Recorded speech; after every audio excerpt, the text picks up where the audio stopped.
मृत्युमिवतित उना पुनन्तो यत्र धीरा मनसा वाचमक्रत। ఓం నమో గణపతయే. ఈ రోజున మనం ఒక అద్భుతమైనటువంటి కథను చెప్పుకోబోతూ ఉన్నామండి. మహాభారతం నుండి వ్యాస మహర్షి ప్రోక్తమైనటువంటి మహాభారతంలో వన పర్వంలో ఉన్నటువంటి ఈ అద్భుతమైన కథ. మార్కండేయ మహర్షి ధర్మరాజాదులకు చెప్పినటువంటి కథ. మీ అందరికీ తెలుసు, ధర్మరాజాదులు వనవాసంలో ఉన్నప్పుడు వాళ్లను ఆశీర్వదించడానికి చాలామంది మహర్షులు వస్తూ ఉండేవారండి. అందులో మార్కండేయ మహర్షి ఒకసారి ధర్మరాజును చూడడానికి వచ్చాడండి. అలాంటి పెద్దవాళ్ళు వచ్చినప్పుడు వాళ్ళ నోటి నుండి ఒక 4 మంచి మాటలు వినడం అనేది నాటి చక్రవర్తులకు కూడా ఆనవాయితీగా ఉండేది. మంచి విషయాలు తెలుసుకునేవాళ్ళు, చరిత్ర తెలుసుకునేవాళ్ళు, పురాణాలు తెలుసుకునేవాళ్ళు, పెద్దవాళ్ళ కథలు తెలుసుకునేవాళ్ళు, ధర్మం గురించి తెలుసుకునేవాళ్ళు, ధర్మ సూక్ష్మాలు తెలుసుకునేవాళ్ళు, చట్టం ఏమిటో న్యాయం ఏమిటో అన్ని విషయాలు కూడా తెలుసుకునేవాళ్ళు. అంటే జ్ఞాన సముపార్జన చేసేవాళ్ళు. ఆ విధంగా మార్కండేయ మహర్షి వచ్చినప్పుడు మార్కండేయ మహర్షి నోట చాలా కథలు విన్నారు. అదే సందర్భంలో మార్కండేయ మహర్షి రామాయణం అంతా ఓసారి చెప్పేస్తాడు ధర్మరాజుకి. ఆ విధంగా మార్కండేయుడి నోట ధర్మరాజు రామాయణం కూడా వింటాడండి. విన్న తరువాత ధర్మరాజు అనేక ప్రశ్నలు వేస్తూ ఉంటే ప్రతి ప్రశ్నకి మార్కండేయుడు సమాధానం చెప్పుకుంటూ వెళ్ళగా ఒక ప్రత్యేకమైనటువంటి ప్రశ్న ధర్మరాజు మార్కండేయుణ్ణి అడగడం జరిగిందండి. ఏమిటా ప్రశ్న అనంటే, ఓ మార్కండేయ, నీవు గొప్ప చిరంజీవివి, అష్ట చిరంజీవుల్లో ఒకడివి. మార్కండేయుడు ఎంత గొప్ప చిరంజీవి అనంటే కనుక 7 కల్పాల పాటు జీవించేటటువంటి వరాన్ని కలిగి ఉన్నవాడు. 7 కల్పాలు దాదాపుగా, ఒక కల్పము అనంటేనే 432 కోట్ల సంవత్సరాలండి. అలాంటిది 7 కల్పాలు, ఇంచుమించుగా 3000 కోట్ల సంవత్సరాల ఆయుస్సు కలిగినటువంటి మహర్షి మార్కండేయ మహర్షి. అంత గొప్ప మహర్షి. ఒకప్పుడు ఆయన అల్పాయుష్కుడు. పుట్టినప్పుడు తపస్సు చేత, పరమశివుడి యొక్క అనుగ్రహం చేత మార్కండేయుడు 3000 కోట్ల సంవత్సరాల కంటే ఎక్కువ జీవించగలిగేటటువంటి ఆయుస్సును పొందాడండి. చిరంజీవి అంటే ఆయన. చిరంజీవి అనంటే చాలామంది అమరుడు అనుకుంటారండి. అమరుడు అంటే మరణం లేనివాడు. అమరులు అంటే దేవతలు. అమరానిర్జరా దేవాహ అంటాం మనం అమరకోశంలో. అమరులు అంటే దేవతలు, వాళ్లకు మరణం ఉండదు. కానీ చిరంజీవి అంటే అమరుడు కాదు, దృష్టిలో పెట్టు. చిరంజీవి అని అంటే అత్యధిక కాలం జీవించేవాడు. ఒక కల్పమా, 2 కల్పాల, 3, 4, 5 ఈ విధంగా కల్పాల పాటు జీవిస్తారు. కొంతమంది దీర్ఘ చిరంజీవులు కూడా ఉంటారు. కొన్ని వేల సంవత్సరాల పాటు జీవించే వాళ్ళను కూడా చిరంజీవి అనే అంటూ ఉంటారండి. ఇక్కడ మనం చూసుకుంటే మార్కండేయుడు సుదీర్ఘకాలం పాటు జీవించగలిగేటటువంటి వరాన్ని కలిగి ఉన్నటువంటి చిరంజీవి. పరమశివుడి అనుగ్రహంతో 16 ఏళ్ల అల్పాయుష్కుడు కాస్త 1000 కోట్ల పాటు జీవించగలిగేటటువంటి చిరంజీవిగా అవతరించాడండి. భగవంతుడి అనుగ్రహం ఉంటే ఏదైనా సాధ్యమే. తపసా సాధ్యతే సర్వం, తపస్సుతో ఏదైనా సాధ్యమే అని నిరూపించినటువంటి మహర్షి మార్కండేయుడు. తపస్సు అంటే నాటి రోజుల్లో లాగా అడవుల్లోకి వెళ్ళి చేయవలసినటువంటిదే కాదండి. ఇంటిలో కూర్చుని కూడా రోజు 1 గంట 2 గంటలు, కలియుగం కాబట్టి భగవంతుడికి సంబంధించినటువంటి నామం, మంత్రం, స్తోత్రం, శ్లోకం ఏది చదువుకున్నా కూడా తపస్సే. అలాంటి తపస్సుతో మనం దేన్నైనా సాధించవచ్చు అని మార్కండేయ మహర్షి యొక్క కథ మనకు తెలియజేస్తుంది.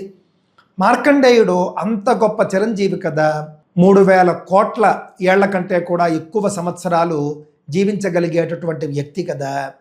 అలాంటి చిరంజీవిని చూసి ధర్మరాజు వేసిన ప్రశ్న ఏమిటంటే, ఓ మహర్షి, మీకంటే కూడా ముందు నుండి జీవిస్తూ ఉన్నటువంటి చిరంజీవిని ఎవరినైనా మీరు చూశారా?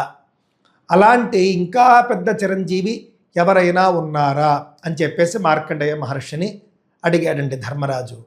అప్పుడు మార్కండేయ మహర్షి ఇంద్రద్యుమ్న మహారాజు అనేటటువంటి ఒక మహారాజు కథ చెప్పడం జరిగింది. ఇంద్రద్యుమ్న మహారాజు ఎంతో పుణ్యం చేశాడు. పుణ్యం చేసి స్వర్గలోకాన్ని పొందాడు. స్వర్గంలో కొంతకాలం పాటు ఆయన ఉన్నాడు. ఉన్న తరువాత దేవతలు ఏం చేశారంటే నీ పుణ్యం అయిపోయింది, కావున ఇక నువ్వు స్వర్గలోకంలో జీవించడానికి యోగ్యుడవు కాదు, కావున నువ్వు స్వర్గం నుండి వెళ్ళిపో అని చెప్పేసి తోసేశారండి. క్షీణే పుణ్యే మర్త్యలోకం విశంతి. పుణ్యం ఉన్నంత కాలము కూడా స్వర్గంలో ఉంటారు. ఎప్పుడైతే ఆ యొక్క పుణ్యం పోతుందో పూర్తిగా, అప్పుడు స్వర్గం నుండి పంపించేస్తారు. అదేవిధంగా ఇంద్రద్యుమ్న మహారాజుని దేవతలు స్వర్గం నుండి పంపించేశారు. పంపించేస్తే ఇంద్రద్యుమ్న మహారాజు భూలోకానికి వచ్చాడు. భూలోకానికి వచ్చి ఒక చోట ఆయనకు కనిపించినటువంటి దర్శనం ఇచ్చినటువంటి మార్కండేయ మహర్షిని ఈ విధంగా అడిగాడు. ఏమని? ఓ మార్కండేయ, నేనెవరో మీకు తెలుసా అని చెప్పేసి. అప్పుడు వెంటనే మార్కండేయుడు అన్నాడు, నేను ఈరోజు ఉన్న చోట రేపు ఉండను, నేను చేసినటువంటి పనులే నేను మరచిపోతూ ఉంటాను, నీ గురించి నాకేం తెలుస్తుంది? తెలీదు. కాకపోతే నాకంటే కూడా ముందు నుండి జీవిస్తూ ఉన్నటువంటి ఒక చిరంజీవి, అంటే ఒక గొడ్లగూబ, దాని పేరు ప్రావారకర్ణం. ఆ ప్రావారకర్ణం అనే గొడ్లగూబ నాకంటే కూడా చిరంజీవి.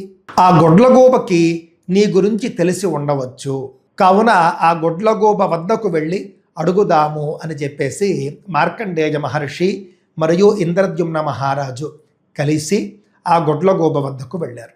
ప్రావారకర్ణం అనే గొడ్లగూబను అడిగితే ఆ గొడ్లగూబ కూడా నీ గురించి నాకు తెలీదు, నాకంటే కూడా చిరంజీవి అయినటువంటి ఒక కొంగ దగ్గరలోనే ఉంటూ ఉన్నది ఒక సరస్సులో.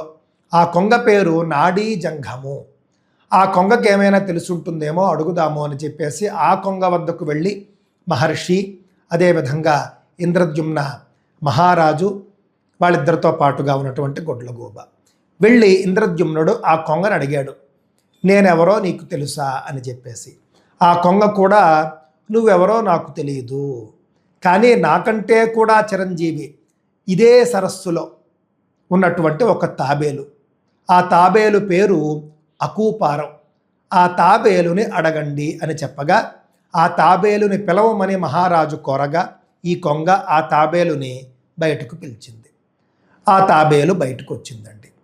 ఆ తాబేలు ఎంత గొప్ప చిరంజీవో చూడండి. మార్కండేయుడి కంటే గొడ్లగూబ, గొడ్లగూబ కంటే కొంగ, కొంగ కంటే కూడా ఆ యొక్క తాబేలు చిరంజీవి. ఆ తాబేలుని ఇంద్రద్యుమ్న మహారాజు అడిగాడండి, నేనెవరో తెలుసా అని చెప్పి.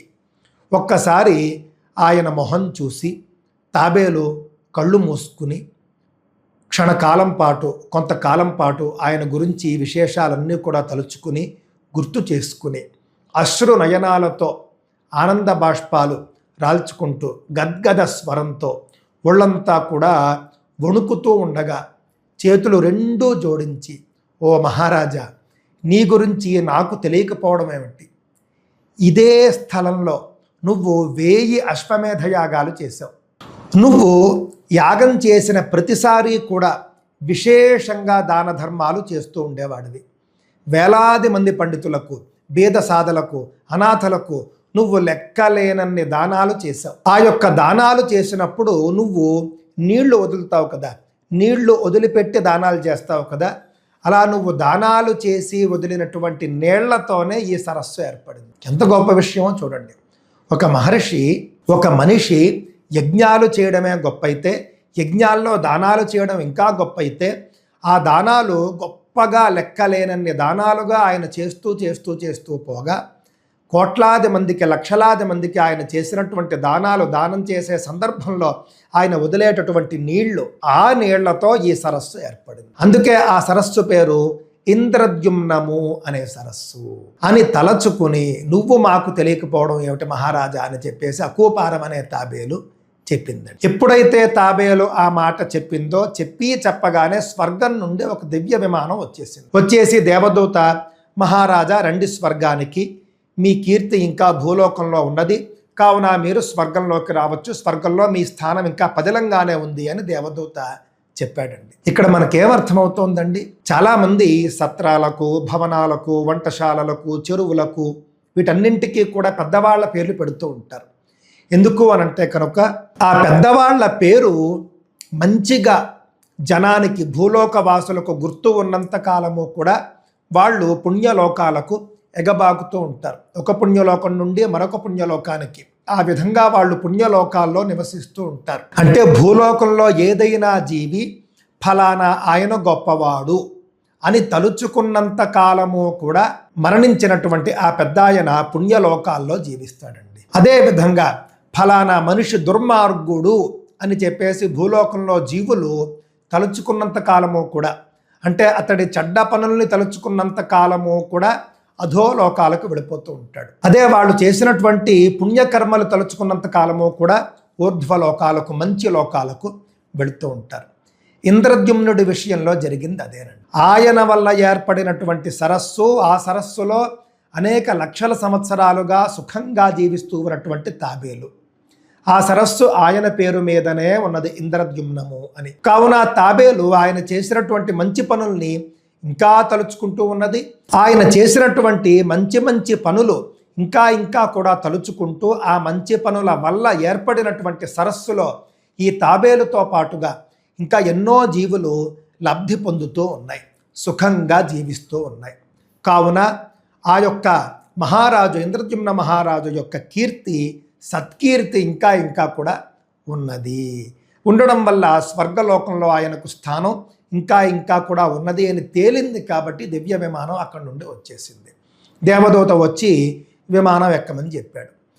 ఆ మహారాజు ఏమన్నాడో చూశారండి. ఎంత పుణ్యపురుషుడు కాకపోతే, దైవదూత నువ్వు ఇక్కడే ఉండు, నేను మహర్షిని గొడ్లగోబను వీళ్ళిద్దరినీ కూడా వాళ్ళ స్వస్థానాలకు చేర్చి మళ్ళీ తిరిగి వస్తారు, అప్పుడు స్వర్గానికి వెళదామని చెప్పేసి ఆయన వాళ్ళిద్దరినీ తీసుకుని వెళ్ళి స్వస్థానాలకు చేర్చేసి వచ్చి విమానం ఎక్కి మళ్ళీ స్వర్గానికి వెళ్ళిపోయాడండి. ఎంత అద్భుతమైనటువంటి కథ చూడండి.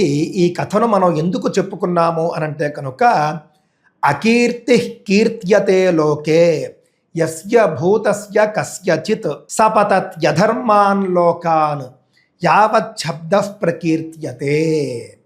ఎవని అపకీర్తి లోకంలో ప్రస్తావనకు వస్తూ ఉంటుందో అతడు ఆ అపకీర్తి ధ్వని వినిపించినంత కాలము కూడా అధోలోకాలలోకి పడిపోతూ ఉంటాడు.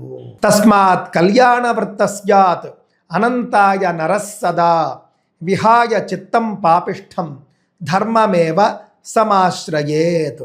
కాబట్టి నరుడు అనంత కీర్తి కోసం ఎప్పుడూ మంచి పనులనే చేస్తూ ఉండాలి, పాపబుద్ధిని విడనాడి ధర్మాన్ని ఆశ్రయించి ఉండాలి. దివం స్పృశతి భూమించ శబ్ద పుణ్యశ్చ కర్మణః యావత్స శబ్దో భవతి తావత్ పురుష ఉచ్యతే. పుణ్యకర్మల శబ్దం భూలోక దేవలోకాలను తాకుతూ ఉంటుంది. ఆ ధ్వని వినిపించనంత కాలము కూడా ఆ పురుషుడు స్వర్గ నివాసి అవుతాడు.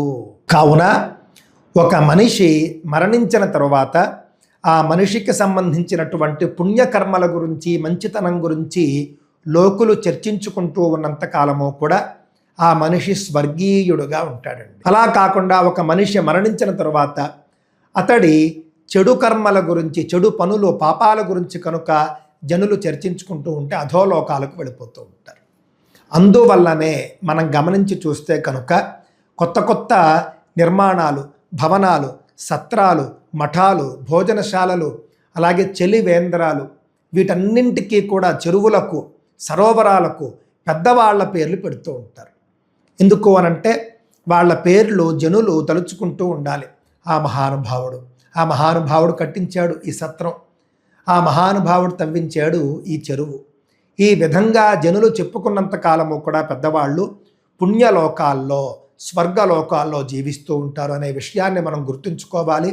గతించినటువంటి పెద్దవాళ్ల పేర్ల మీద మంచి మంచి పనులు ఎల్లప్పుడూ కూడా చేస్తూ ఉండాలి. మన వంశంలో ఎవరైనా చెడ్డవాడు పుట్టి చెడ్డ పనులు చేశాడు అనుకోండి, వాడితో పాటు వాడి వంశస్థులందరినీ తిట్టుకుంటే కనుక ఇంకా ఘోరంగా ఉంటుంది. అలా కాకుండా మనం చేసేటటువంటి మంచి పనుల వల్ల మన వంశం, మన పూర్వీకులందరూ కూడా తరించే విధంగా ఉండాలి అని చెప్పేసి గుర్తించే ప్రయత్నం చేయాలి. అందుకే ఈ కథ మనకు మహాభారతంలో చెప్పబడింది. స్వస్తి.